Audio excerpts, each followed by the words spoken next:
الگ ہے۔ تو اپنے ایمان اور اپنے عمل کو معرفت کی اس بلندی پر لے جائیں کہ امام زمانہ خود آواز دیں، آؤ میرے ناصر و مددگار میں۔ سبحان اللہ۔ یہ بھی ایک پیغام ہے، اس لیے کہ اگر یہ پیغامات اس مقدس زمین سے نہ جائیں گے تو کہاں سے جائیں گے؟ امام جعفر صادق علیہ الصلوۃ والسلام، اللہم صلی علی محمد و آل محمد، پوری زندگی آپ نے علم و عمل کو فروغ دیا، اور آپ کی مختصر سی انٹروڈکشن کے لیے اتنا کافی ہے۔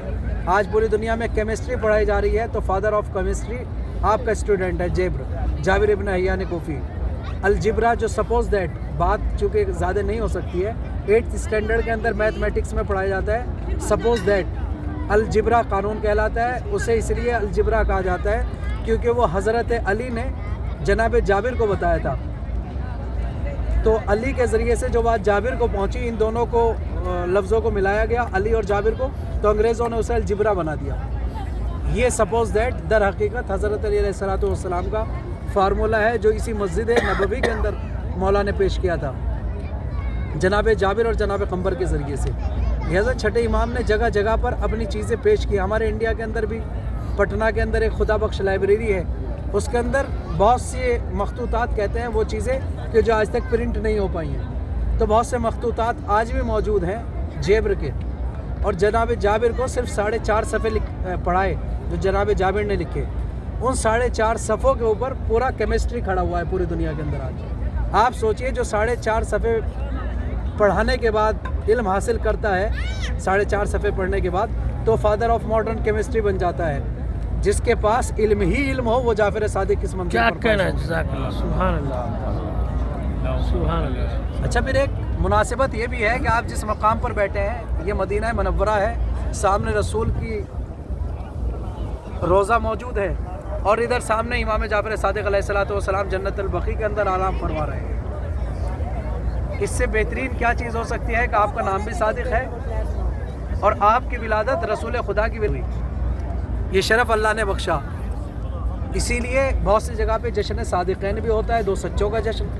جو صادق رسول ہیں وہی صادق امام جعفر صادق ہیں، جو امین وہ ہیں وہی امین یہ ہیں، اس لیے کہ جانشین وہی ہوتا ہے جو اصل ہوا کرتا ہے۔ کیا کہنا ہے، اسی لیے ایک ہمارے جو آیت اللہ ہیں وہ جب لکھتے ہیں تو ایسے نہیں لکھتے، انہوں نے لکھا کہ جو خلف کے معنی ہے، خلیفہ بنایا گیا، خلف کے معنی بہت کچھ ہوتے ہیں، کاپی کرنا، جو ان کا جانشین ہوتا ہے کس طریقے سے جانشین ہوتا ہے، اس کے اندر بہت سی مثالیں دی گئی، بہت سے ایگزامپل سیٹ کیے گئے، بہت سی ڈیفینیشن پیش کی گئی کہ کیا کیا خلیفہ کے معنی ہو سکتے ہیں، کس طریقے سے خلافت ہو سکتی ہے۔ کوئی آدمی کسی کا لباس پہن لے وہ اس کا جانشین بن سکتا ہے۔ عربی لفظوں کو اس لیے استعمال نہیں کر رہا ہوں کہ ماحول کی احتیاط کے اعتبار سے، لفظ جانشین لے لیجئے خلیفہ کی جگہ۔ جانشینی یہ بھی ہو سکتی ہے کوئی کسی کی جگہ پر بیٹھ جائے، کوئی چیئر ہے کسی کی، اس کی چیئر پہ بٹھا دیا کسی کو، یہ ان کے جانشین ہو گئے، اس چیئر پر بیٹھ گئے۔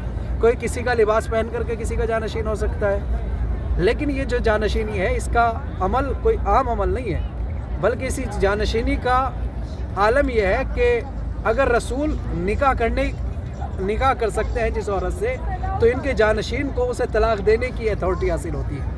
یہ جانشینی کا عالم یہ ہے، یعنی اگر کوئی میدان میں نکل آئے تو پھر علی کو حق دیا جاتا ہے کہ علی تم چاہو تو طلاق دے سکتے ہو۔ آپ سوچئے اگر کوئی اپنی بیوی کو تو طلاق دے سکتا ہے، دوسرے کی بیوی کو طلاق نہیں دے سکتا، لیکن جو نفس رسول ہو، مباہلہ کے اندر علی نفس رسول ہے۔ اس سے تھوڑا سا موضوع اس لیے سخت ہو رہا ہے کہ آپ سوچ رہے ہوں کہ کیا کہا جا رہا ہے یہاں پہ بیٹھ کر کے، کیسی باتیں ہو رہی ہیں، لیکن یہ حقیقت ہے، یہ ایک طاقت ہے جانشینی کی کہ یہ حق ہر کسی کو حاصل نہیں ہو سکتا جو حضرت علی علیہ الصلوۃ والسلام کو دیا گیا یا اولاد امیر المومنین کو دیا گیا۔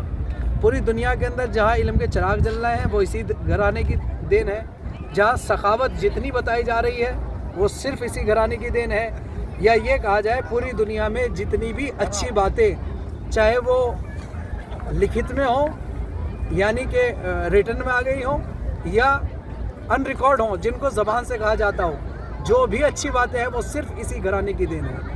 پوری دنیا میں جو بھی اچھائیاں پائی جاتی ہیں وہ اسی گھرانے کی دین ہے۔ اب اس اچھائی کا کمال یہ ہے کہ امام کی نظریں دیکھیے کہ کہاں تک تھی۔ امام کا جو دور گزرا بہت سخت دور بھی تھا اور آسان دور بھی تھا۔ آسان اس لیے تھا کہ جب 2 بادشاہتیں آپس میں ٹکرا رہی تھیں تو آپ کو کام کرنے کا موقع ملا، اور سخت اس لیے تھا کہ براہ راست جو امام کا قاتل ہے منصور دوانقی، اس نے 3 بار تلوار اٹھائی کہ امام کو قتل کرے، لیکن قتل نہ کر سکا۔ اس نے ایک ذریعہ اپنایا کہ زہر کے ذریعے سے امام کو شہید کیا جائے، آخر یہی ہوتا تھا کہ زہر دیا جاتا تھا اور اماموں کو شہادت کے درجے پر فائز ہونا پڑتا تھا۔ لیکن ایک کمال دیکھیے، ابھی مصائب سے پہلے آپ کو ایک کمال دکھاتا ہوں امام کا۔ امام وہ نہیں ہوتا ہے کہ جب آپ سوال کرتے ہیں اس کا جواب دیں، امام وہ ہوتا ہے کہ جو دلوں کے راز سے واقف ہوا کرتا ہے۔ بے شک بے شک۔ حاکم منصور دوانقی ہے، اور یہاں پہ سلمان نام کا آدمی مدینہ کا حاکم ہے،